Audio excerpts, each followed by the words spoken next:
Did you have a safe and happy childhood?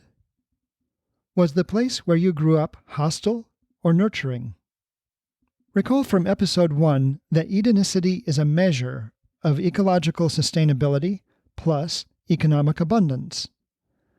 To me, this is the key parameter of happiness, especially for children. With that in mind, let's estimate the Edenicity of where you grew up with a simple quiz. Just count your yes answers. Was at least one of your parents able to take a year off from work to care for you when you were born? If they could take more than 1 year off, count that as 2 yeses. Was there always enough nutritious, healthy food to eat at home? Was the air and water clean? Could you walk to your primary school in 5 minutes or less? Could you visit most of your friends without encountering a car?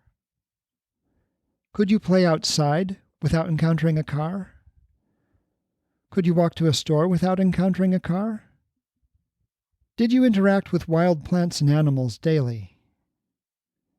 Did you eat more food that you picked from the landscape than you did candy or sugary desserts? I'm talking about fruit, berries, and other plants that you pick from the landscape near where you live. Were all the schools good where you lived? And by good, I mean a safe, welcoming place where you're learning a lot of meaningful things about yourself and the world around you. If you had to shop around for a good school, answer no.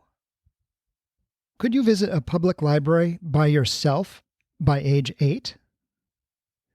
Could you travel by yourself to visit a parent at work at age 8? Did you make many close friends who seemed culturally or physically different from you?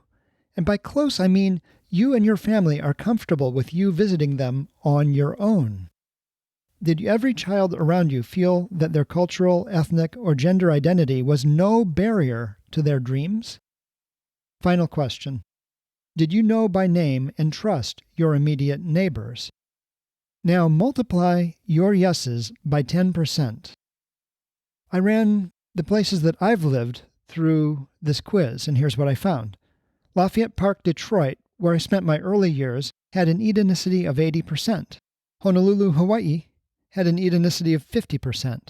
My neighborhood, right now in Columbus, Ohio, has an Edenicity of 30%. For reference, the Garden of Eden would score about 100%, with a few assumptions such as the actual presence of children there.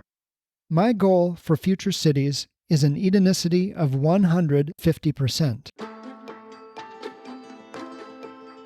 Cities, designed like modern Edens, for economic and ecological abundance. I'm Kev Polk, your guide to Edenicity. Welcome to episode 22, where I'll discuss what it's like to grow up in Edenicity. Childhood differs a lot throughout the world, and many relatively static cultures are now on the move, engaging the global economy, fleeing the catastrophes of climate change, or population pressure, or political turmoil. My schoolmates growing up included many wartime refugees, and even former child laborers and child soldiers. I've had discussions about whether Edenicity would fare better in a collectivist culture or an individualistic one. A friend suggested collectivist cultures would be a better fit. My not very academic explorations on the topic suggest otherwise. It seems to me that collectivism, as a social attitude, usually manifests as clannishness, and this can thwart large-scale social integration and innovation. How? Through tribal conflict and local tyranny. Confucian culture is inherently collective, so China puts a lot of energy into suppressing tribal tendencies within its borders. Perhaps this explains the perplexing apology China often makes for its widespread oppression. It's not easy to manage 1 billion people. In social anthropology classes in college, I was struck by the field's professional blindness to the violence of order. By this I mean anthropologists regarded as good anything that maintained the structure of a clan, tribe, or culture, even if it caused suffering. Things like ritual mutilation, hazing, narrowly prescribed roles based on gender, caste, or age, and routine school discipline all qualify as structures that maintain order through violence. All of these tend to maintain a society, but they chafe against the emerging global notions of justice and social equity that are integral to Edenicity. Customs and cultures are often shaped by climate, and so is Edenicity. To the degree to which people come to Edenicity from the surrounding region, it will fit their culture. See episode 11 for more details of climate design. Nevertheless, Edenicity's 5-zone structure is likely to prevail as it rests on ecological fundamentals and the common global denominator of village life. To see this illustrated, just download the reference design from the program notes. But for many people, Edenicity will layer urbanity on top of village life as they grow up. It will give children of previously clannish cultures greater exposure to a wider range of people and customs.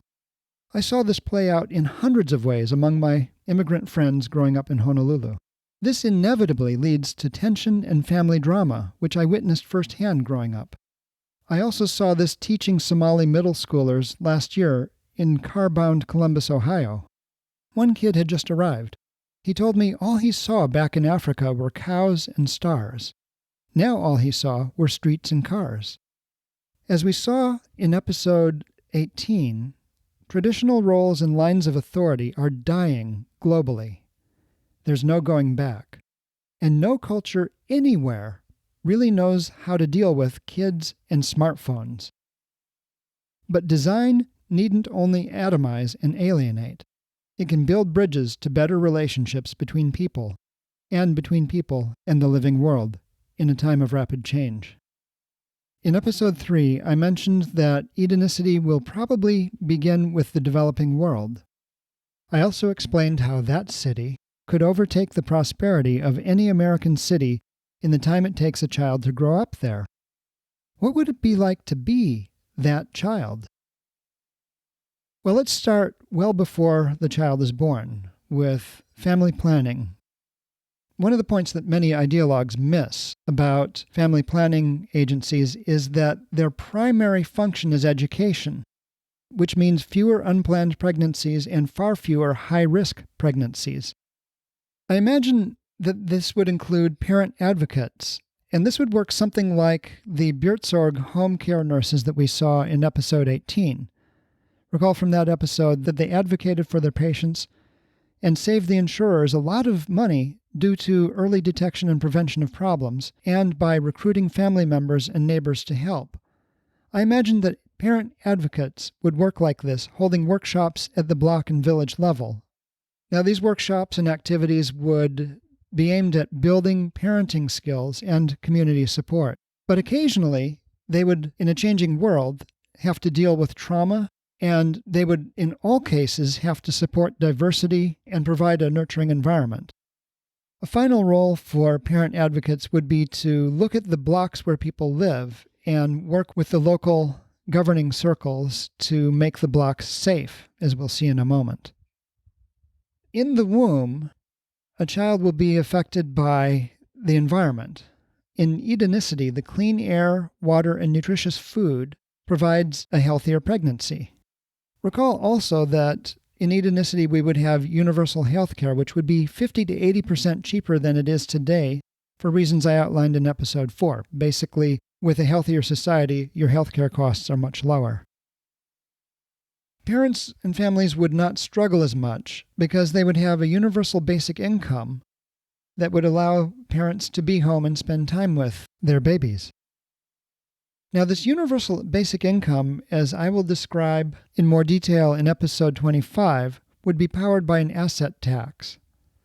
And based on my experiences as a foster parent, I would say that the universal basic income for children would generally be about half of the adult basic income, though the city might adjust this from time to time to maintain a stable population. Now, I can say that as a foster parent, it meant a lot to have a stipend to offset the additional costs of caring for children. My ex and I weren't making much as market gardeners, and the stipend let us provide good clothing, food, activities, even a vacation to our children. We had been warned that kids aren't as a rule grateful, but our 5-year-old really made a point to mention these efforts. So if you look at the reference design, you'll see that the population per block is about 250 people. And I'm figuring that the life expectancy is something like 90 years. That would leave us with about 5 mothers with infants per block, or about 132 per village at the replacement rate. And there'd be perhaps 2 to 4 times as many per block in the town and city centers. Now, when you think of childhood, one of the universal experiences is receiving gifts on meaningful occasions. In Edenicity, I would want to have public programs and incentives in place to encourage people to use durable toys made out of recyclable materials, as well as holiday celebrations that encourage regifting. I mean, where I live, we have Lincoln Logs and Legos now in their 3rd generation. I also imagine biodegradable fabric toys with recycled fabric and wooden buttons, though I understand that this is a fairly heavily regulated industry. Now, as a toddler from age 2 to 4, you might start noticing that there are something like 8 other young children your age, give or take a year, on your block. Now, the architecture where you live is chunked by zones of decreasing intimacy. This means that, of course, you're very close to everybody in the apartment house where you live, and you're probably fairly close to your immediate neighbors and whoever your family spends time with at the cafe. And then the other people on the block you see almost daily in the cafe and just coming and going, so you get to know a few of them as well. Now, I know from my travels that there are places such as the Southern Cook Islands where everyone is expected to take care of children, and strangers in town are given the same status as children. And so people take care of each other, and they take care of strangers. And I think that's a great tradition. And that can certainly be built into the parent advocate programming at the block and village level. Now, speaking of the block, when you have toddlers, of course, you're going to be really concerned with safety. Now, the good news is that there's no cars and high-speed traffic for them to run out into. This is why I had so many questions in the quiz about cars. I think they are just simply not good for children. But in any case, if you look at the reference design, there's this massive pond in the middle of the block. Of course, that would have to be fenced. And you'd also probably have at least some sort of barrier to the bikeway so that children don't get run over at the bikeway. Now, it's true that in the reference design, most households do not face the bikeway. So if you're expecting to have young children, you might decide not to live facing a bikeway. Now, as I mentioned, the cafe culture will tend to knit your block together. You would see most of your neighbors daily, and this would increase the social capital, meaning that when your parents have somewhere to be, they'll find it much easier to find somebody they trust to watch you. Now, speaking of cafe culture, let's talk about food, specifically kid food. Edenicity should make a conscious effort to explore regional and cultural cuisines in school as part of a normal education. There should also be an effort to use dramatically less processed sugar. And this will be fairly easy because this is an environment where fruit, berries, and other edibles are part of the landscape.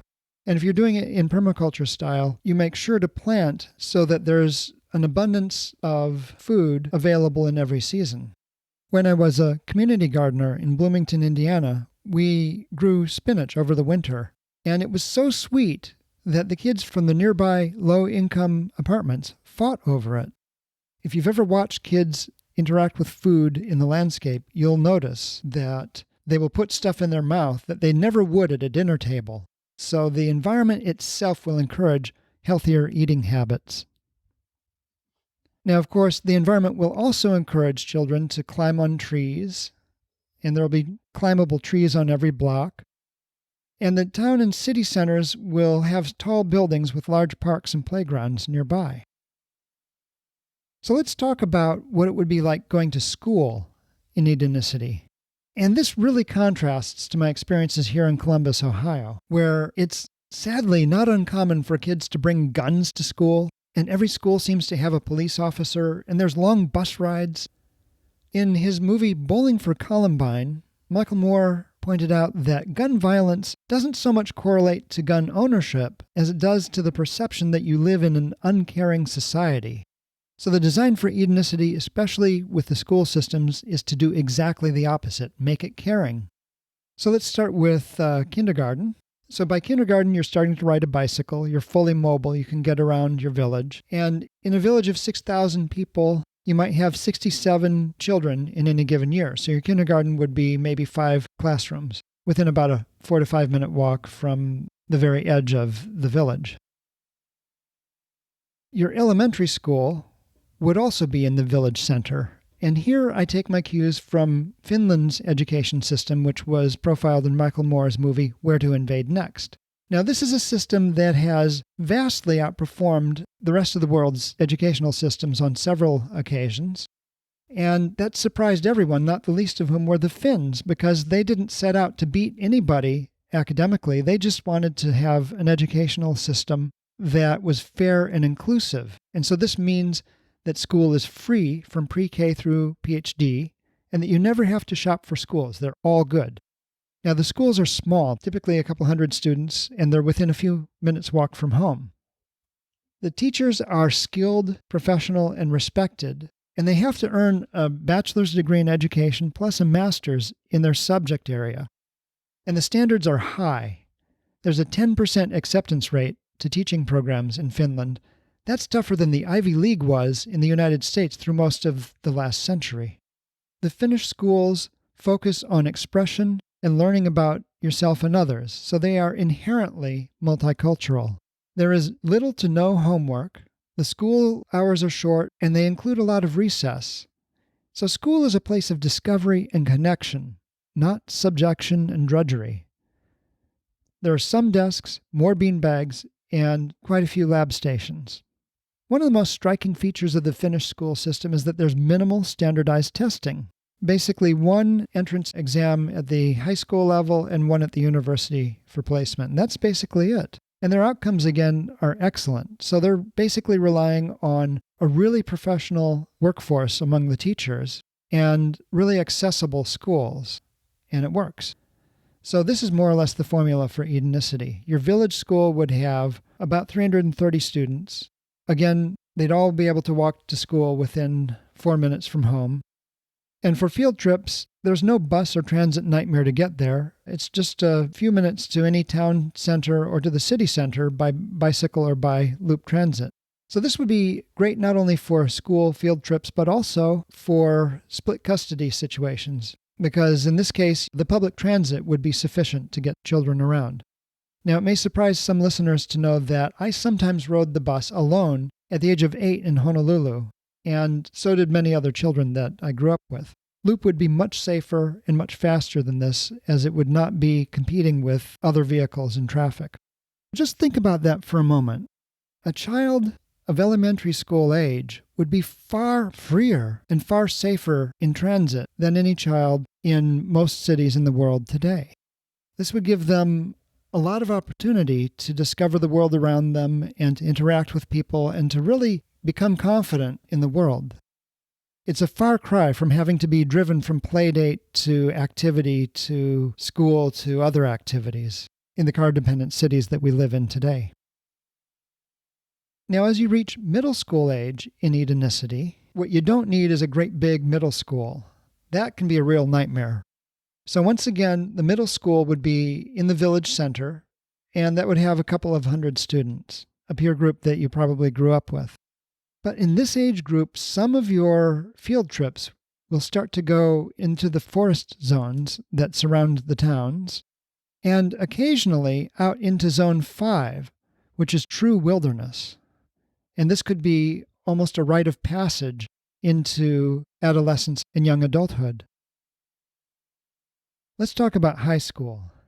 In my experience, a big high school is a dream come true. There's so much happening, and now the young adults are mature enough to be able to handle it. There's so much opportunity, especially truly competitive athletics and music. So I would locate the high schools in the town centers. 4 grades, 9 villages per town, 66 students per village per grade, so that's 2,376 students. As they did at the end of middle school, their field trips would include visits to Zone 5, and they might become involved in volunteer work there with restoration efforts or elsewhere in the city. And finally, when you graduate, you could go on to college or trade school in the city center. And the city center would include dozens of colleges that serve hundreds of thousands of lifetime learners. Now let's return to the quiz at the beginning of this episode. Would a child in the developing world have an Edenicity score much different from yours? Probably not, at least compared to what I just described. From the perspective of Edenicity, we all live in the developing world. So when I asked you what it would be like to be that child, I was really asking what it would mean for you or your children to grow up in Edenicity. What would it mean to grow up in a safe and caring place where the land and people nurture you, where your lifestyle heals the earth, and you can grow and dream without limits? At what point would you decide to move there?